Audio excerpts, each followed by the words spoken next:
ทั้งมวลมีสุขสิวงสามีเป็นพี่น้องเดียวต่อสู้เดียวสาวสี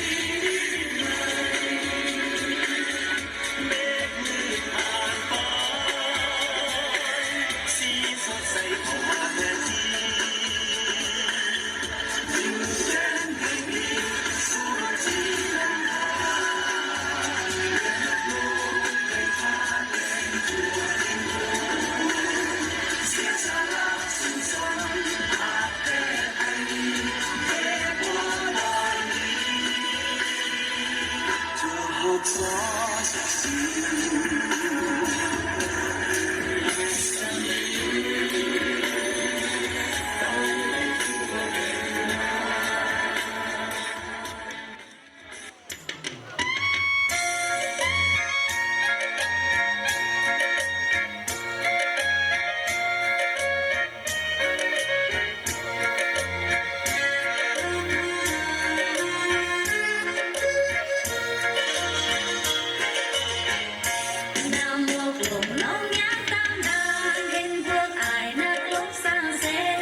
ยังเฮาหันเม็ดร่างผ่านบ้านโน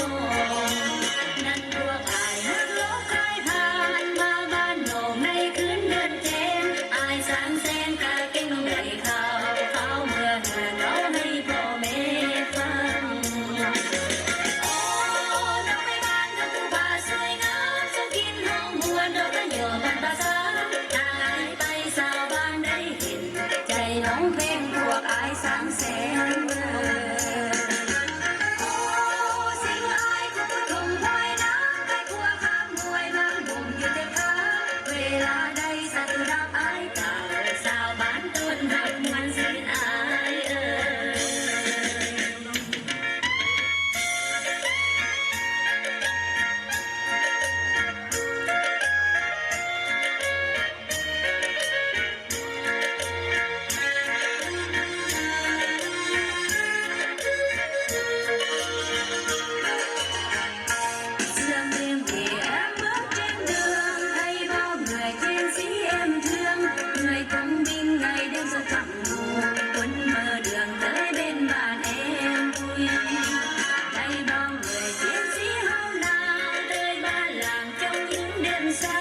người cũng đi về đây em từng nghe đón anh về ghé thăm bạn em